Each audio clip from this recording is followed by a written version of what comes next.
First, let me thank Professor Houghton for inviting me to speak at the colloquium this year, and every presenter that's come before me for presenting some very stimulating and intriguing presentations. I'm very grateful to all of you, and I look forward to everything that comes after this as well.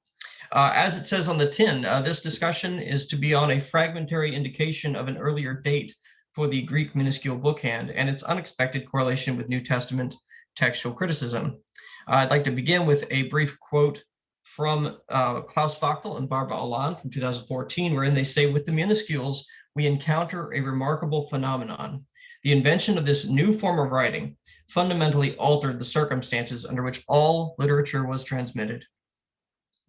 In their seminal work on the New Testament, Drs. Bruce Metzger and Bart Ehrman wrote the following regarding the Greek Minuscule Bookhand. "Some of the most beautiful specimens of Greek handwriting are certain classical and biblical manuscripts dating from the 3rd to the 6th centuries. In the course of time, however, the style of the bookhand began to deteriorate, and the letters became thick and clumsy. Then, about the beginning of the 9th century, a reform in handwriting was initiated, and a script of smaller letters in a running hand was created for the production of books." Now, to their credit, Dr. Metzger and Dr. Ehrman do demonstrate quite a bit of familiarity with the status questionis of the minuscule hand at the time of the writing of that text, especially even in the 4th edition. However, stating that this reform in handwriting was initiated in the 9th century is ultimately factually untrue. It is this kind of imprecision in the language of New Testament studies as it relates to the Greek minuscule hand that has led to an unintentional misrepresentation of most of the data. Now, due to the constraints of time, a thorough survey of the transition in Greek writing from majuscule script to minuscule is restricted. But be that as it may, it should suffice to note that this evolutionary process is lengthy, beginning as early as the 6th century, and it involves the study of palaeography, socio-political history, and even ecclesial theology. This presentation takes place at the end of this transitional phase and the creation of a literary or book minuscule out of the less refined bureaucratic script that was in existence prior. Now, the foundation for this 9th century initiation of the script that you see in Metzger and Ehrman and elsewhere comes from the existence of a document known as Petropolitan Greek 219, or commonly called the Uspensky Gospels. That manuscript is the earliest dated New Testament manuscript in a literary Greek minuscule bookhand. It's not the oldest Greek minuscule, however. As there are non-New Testament works, as well as an abundance of bureaucratic texts that exist for several centuries prior to this in various attempts at a minuscule hand, none of which ultimately pass on beyond their own regional boundaries, which is why the Uspensky Gospels stand out amongst its peers. What is significant about this script is that it represents the final stage of a refined calligraphic process wherein the growing trend in secular writing was finally deemed fit to transmit the sacred. And it's from this point in the manuscript tradition that literary minuscule begins to dominate all the Greek manuscript traditions. This manuscript and the literary minuscule it contains is known as the Stoudite minuscule, and it is in reference to the monastery of Studios, where the form of writing and the scribe originated. What concerns this presentation is the discovery of fragments of an earlier Stoudite manuscript, suggesting both a reassessment of the timing of the earliest literary Stoudite bookhand, as well as a potential explanation for the appearance of a regular and consistent diacritical marking system in Greek manuscripts, and a confirmation of a suggestion made by Klaus Wachtel back in 1995 regarding the transmission of the Byzantine text type. And before discussing the fragments themselves, I must provide a brief history of the Studium monastery.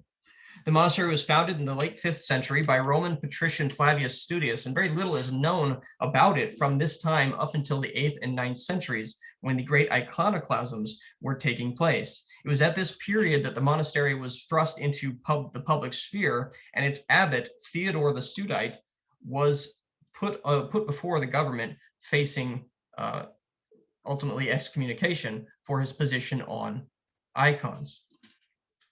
He became abbot of the monastery at the end of the 8th century, or possibly the very beginning of the 9th, but most documents locate him at the end of the 8th century as abbot. He was trained and educated to be a bureaucrat, entering monastic life later under the influence of his uncle Plato, who himself was also an abbot of the Secutian monastery, where he and Theodore were co-abbots, and then ultimately co-abbots again of the Stoudite monastery when Theodore took over there.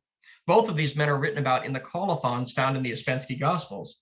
And in the obituary of Theodore himself, it is recorded that he and his uncle Plato wrote in an unusual form known only by the hapax legomena somiographe nocutes, which loosely translated simply means they wrote with swift and sweeping motions, but it was written in a way in which the person writing the obituary was not familiar, at least at the time they had seen it.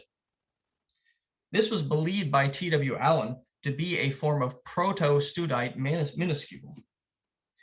The Typicon, or the founding documents of the Stoudite monastery created by Theodore, is largely influenced by Cenobitic monasticism of the 4th century.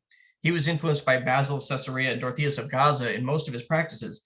However, what set his Typicon apart from most monasteries is the detailed length to which he described rules for the calligrapher or rules for the scribe, which we will see here. If anyone in the action of making glue wastes it on account of leaving it out, 50 genuflexes. This rule is especially important for this discussion today, except the monk controls the quire and places it with the book from which he is copying, and looks in each place and examines the lines of text, the rows, and the accent marks, no less than 130 genuflections. If anyone recites by heart out of the book from which he is copying, he will be separated from communion for 3 days. If anyone reads anything other than what is written in the book from which he is copying, he will eat dry food. That is to say, he will go out to the garden and have to pull it out and eat it raw. If out of anger he destroys his reed, 100 genuflections. And if any of you have children at home homeschooling, I invite you to use this on them if they have problems with temper. If anyone takes another's quire without the permission of the one writing in it, 50 genuflections. If he does not submit to the outlines of the instructions of the chief scribe, he is to be separated from communion for 2 days. If the chief scribe should divide the handiwork prejudicially to one, and if he does not carefully maintain the parchment and the bookbinding tools, with the result that his work might be effectively damaged, this is his penance, at least 50 and 100 genuflections, and rebuked and separated. The leadership pattern of Theodore the Stoudite was one of absolute submission to the abbot of the monastery, and submission to every chief monk placed in each realm of their daily work. This included the chief scribe. The Stoudite monastery was so influential in its day that it produced 3 ecumenical patriarchs. One of them, named Alexius the Stoudite, established a monastery in the 11th century patterned after the Stoudite Typicon. Evidence of this Typicon is actually found in a burnt Turin codex found in the 12th century, containing the rules of the librarian and the rules of the scribe, and it was found 1,100 kilometers away from the monastery in Constantinople, simply demonstrating that in the 12th century their reach was quite far. During the life of the monastery, 3 Byzantine emperors took monastic vows at the studium. The 11th century monk Theodosius Pechursky had a complete Slavonic version of Theodore's Typicon made for the monastery of Caves in Kiev in 1061. The Stoudite Typicon was accepted in most Byzantine monasteries outside of Palestine into the 13th century. And in the late 11th century, John V, Patriarch of Antioch, included them on his list of essential works of ascetic literature. Nikon of the Black Mountain, also in the 11th century, used them as a liturgical book for catechetical purposes, and the monastery St. John, the forerunner of Petrop, was using this manuscript in the 12th century as a liturgical text read 3 times per week. The monastic reformer Paul Evergetinos of the 11th century also adopted the Stoudite model into his writings, the Evergetinon, which would ultimately take over the monastic domain after the Stoudite monastery was destroyed in the 13th century. The monastery of Christ Philanthropos, as well as its nunnery, also used the rules of the Stoudite monastery, as did the rules of Athanasius for the monastery of Lavra in the 10th century. It's recorded that the Zimiski in the 11th century, it was recorded there that Euthemius the Stoudite was dispatched to the monastery of Lavra to settle internal disputes. So respected was this monastery that all patriarchs of each monastery were to be consecrated by the superior of the Stoudite monastery. The Testaments of Gregory in the 11th century speaks of the monastery of St. Philip of Fragola in Sicily, confirming that the monks there are bound to the rule of Theodore. The Typica of Luke for the monastery of Christ Savior in Messina, Sicily, says the same. Ultimately, until the fall of Constantinople in the 13th century, the Stoudite monastery appears in every region and every corner of the Byzantine Empire, and beyond in some cases. Now, at no point outside of the Turin fragment do we read that these monks are using the Stoudite form of writing. But what we do see is the most influential monastery, the 9th through the 13th century, is found influencing monasteries all throughout the region, many of which ultimately become scriptoriums of their own. Now, moving to the actual fragment and minuscule itself, what you see before you is a page from the Stoudite or the Uspensky Gospels, Matthew chapter 1. The adoption of the Stoudite minuscule, this writing signaled the abandonment of what we would think of as scriptio continua in its previous sense. It introduced the spacing in certain places, not so much the spacing of words, but spacing of syllables, spacing of letters, and a almost haphazard way of separating the text. It also implemented the use of ligatures and the compaction of letter forms, as you can see in their delta and epsilon, which I've always felt looks kind of like a bow tie, but it's very consistent with the Stoudite way of writing. It is a very carefully written script. It is upright in almost every way with only a slightly left inclination. The ruling patterns of the Stoudite monastery are very unique as well. Rather than lining every single line of text, the ruling patterns would be on the first page of the choir only. They would be placed on the flesh side as opposed to the hair side, which is a standard practice in most monasteries. They would only rule the upper, lower, and outer edges and place a ruling line through the center. Then they would write the text. And it is a testament to their ability to see how straight the text is without any sort of guiding practices beyond those ruling measures. They also would place crosslets in the upper corners, as you can see both on the Uspensky Gospels on the left and Vaticanus Autobianzas Greek 86 on the right, both from roughly the 9th century or mid-9th century. What concerns this discussion is the discovery of 4 folios of potentially the earliest recovered Stoudite text found as flyleaves in 2 11th century manuscripts, one in Moscow and one in Paris. These were discussed in a publication in 2000, both by the paleographer Boris Ivanovich Fonkic and Giuseppe Di Gregorio, discussing what the implications of this find might be. On the left is the Moscow fragment, and I must thank immensely Dr. Georgy Parpolov for pointing me to an in-color image that I was unable to find until just before this presentation. On the left is the Paris fragment. And if you look at them compared after having seen the Uspensky Gospels and the Autobianzas text, it seems clear that this is also of the same script. It is an upright script with only a slightly left lean. The compactions of the delta and epsilon are evident. Familiar forms of the C can be seen. The ruling patterns, which you cannot quite see in these images, also conform to that found in the Stoudite monastery. The text itself is a 7th century medical text by Paul of Aegina, a Byzantine physician, and it is called De Remedica. It is believed that it ended up in the Athos library sometime in the 11th century, or possibly the 10th, as we see in history that we do have Stoudite monks being dispatched there to settle disputes. It is recorded in the library of the monastery in the 13th century that the librarian began to clean up the texts that were there, fixing the bindings, repairing any codicological features, and inserting flyleaves where necessary. So it is likely it is in the 13th century that these texts were divided and placed in these manuscripts. What stands out to most paleographers that have looked at these fragments is not that they are Stoudite, but it is what they are missing in some cases. Both Giuseppe Di Gregorio and Boris Fonkic have noted that they are almost devoid of any diacritical marking system.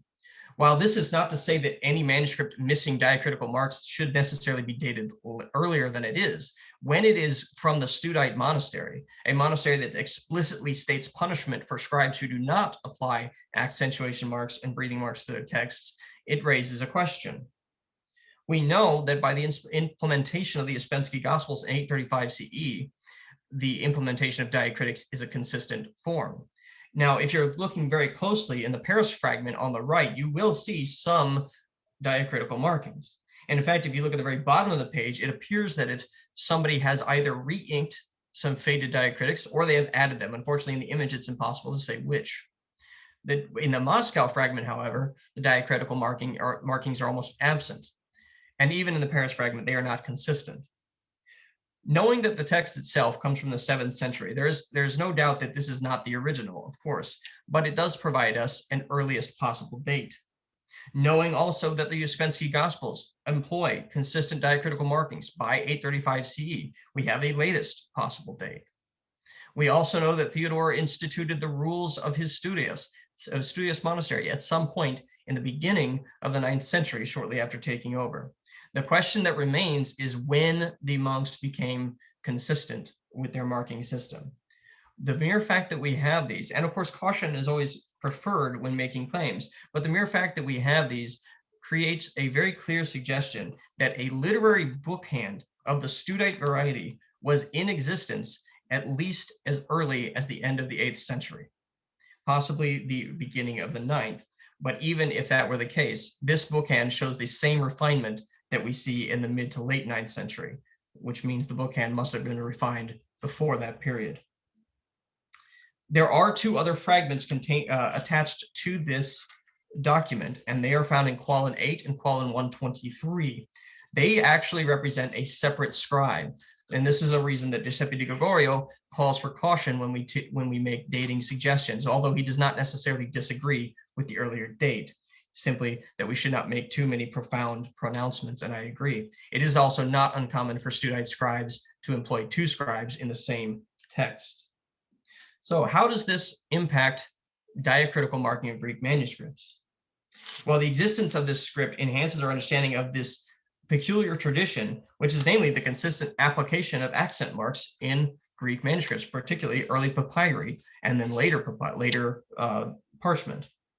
It is recognized by most classical paleographers that accentuation marks only existed in early papyri to disambiguate words that would be possibly confused as something else.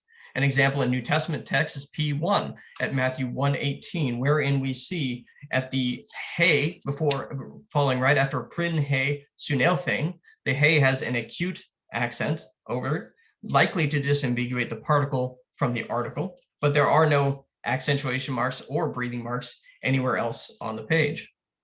Another example is P46, wherein we see at Hebrews 6:16, another acute accent over paras, likely to disambiguate it from any other form of parao. And again, in P66 at John 13:29, we see another acute accent at erakun, likely again to disambiguate it from the participle of dakao. However, by the 8th century and the 9th century, codices like Codex Cyprius reveal that a consistent diacritical marking system is applied to all the texts. They are in an upright ogival majuscule, and they have accentuation and breathing, as you see here in Codex Regius as well. It should be worth noting that both this ogival majuscule and the Stoudite minuscule originate in Constantinople, though the majuscule does have regional variations. At this point, I commend to you the work of Bernard Laum, who in translation says, the markings in the text are used for words or combinations of letters and words that can be interpreted differently to clarify the correct understanding to the reader. Most especially, there will be those words that are the same in letter composition, but depending on the meaning can be emphasized differently. These are provided with the appropriate accent. All signs, accent, breathing marks, quantities, diastole, thus serve the purpose of communicating passages more clearly to show the reader the correct interpretation.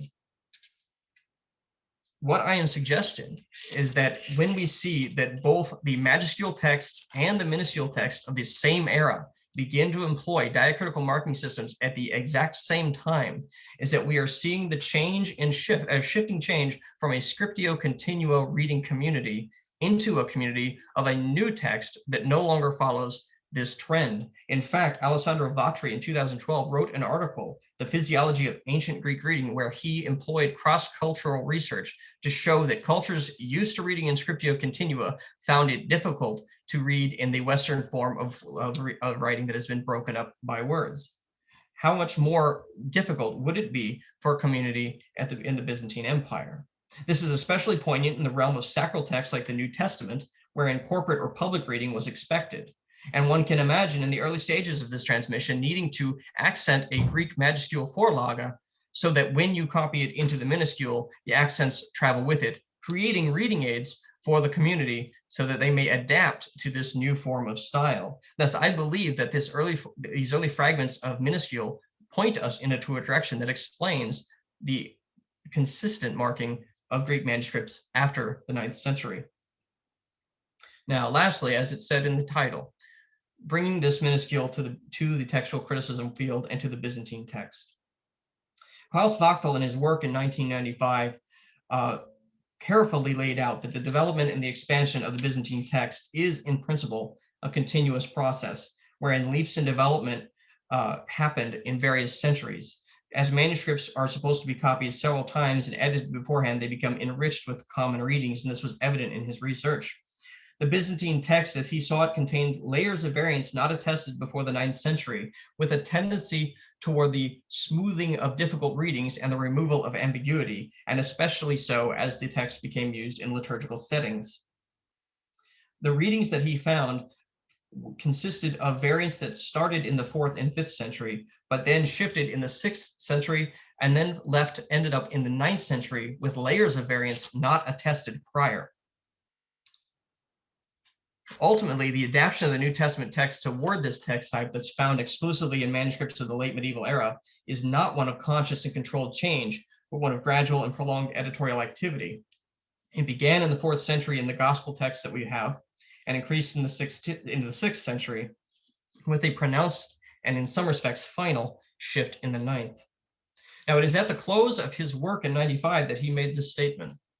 This text form, which initially contained a relatively large number of deviations from the standardized text of the 2nd millennium, experienced a further push in standardization with the introduction of the minuscule as a book font.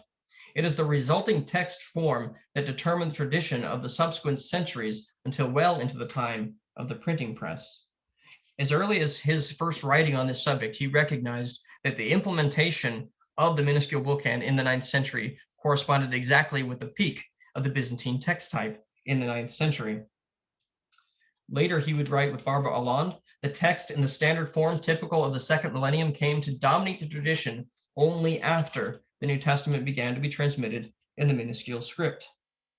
When observed historically and paleographically, Wachtel's demonstration of the Byzantine text peak in the 9th century aligns with the earliest datable minuscule manuscript and the monastic reign of Theodore the Stoudite and his rules of the Stoudite monastery.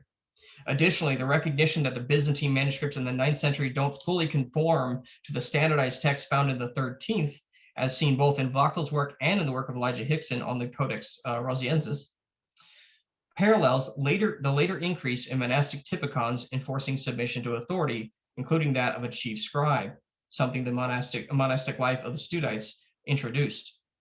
The Studium's influence on the surrounding monastic tradition is seen into the 13th century, as both the minuscule script overtakes the manuscript tradition and the Byzantine text overtakes the New Testament textual tradition. This influence would naturally impact the production of manuscripts, as the chief scribe might determine the exemplar to be copied or the manner in which the copyist was to treat an individual variant. While this is not to detract from errors that individual scribes might make, the majority of readings found in the later centuries stabilize as the production of New Testament manuscripts becomes increasingly institutionalized. It's the contention of this presentation that the discovery of these early Stoudite fragments both offers a corrective to what I believe to be slightly inaccurate and outdated information in New Testament research, but also an intriguing explanation for the existence of consistent diacritical marking in later Greek New Testament manuscripts, but also to confirm claims related to the Byzantine text by Klaus Wachtel many decades prior. The monastic climate of the 9th century, as reproduced through the Byzantine Empire, created the environment in which this standardized edited text would be more likely to evolve.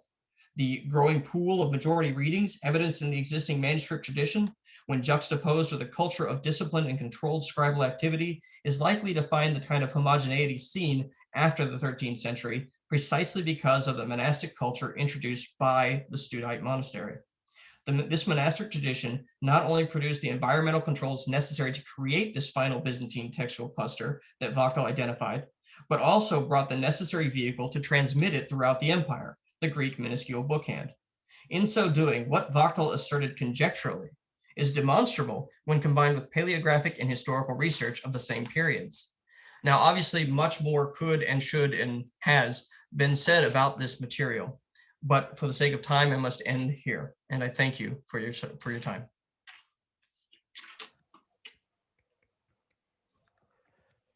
Thank you very much indeed, Clark, for all that material and wonderful presentation of the images and scripts as well. So as before, if people would like to add indications of questions in the chat or raise their hand to ask the question in person, I will keep an eye on the screen and invite any interlocutors to speak, or I will start assigning a number of genuflections for people who fail to ask enough questions during the course of the presentation. Jeff, yes, I see. Over to you first.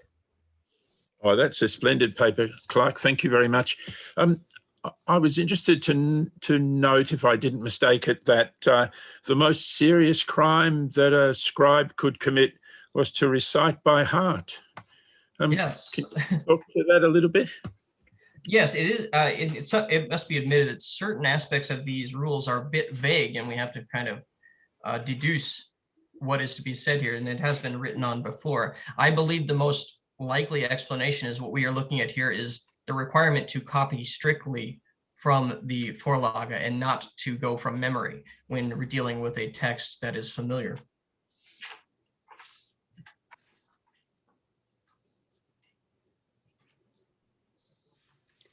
Okay, Kent, yes, I see your hand. Yeah, thank you, Clark, for your paper, and just for the kind reminder that we have to be careful about these black and white demarcations that we make.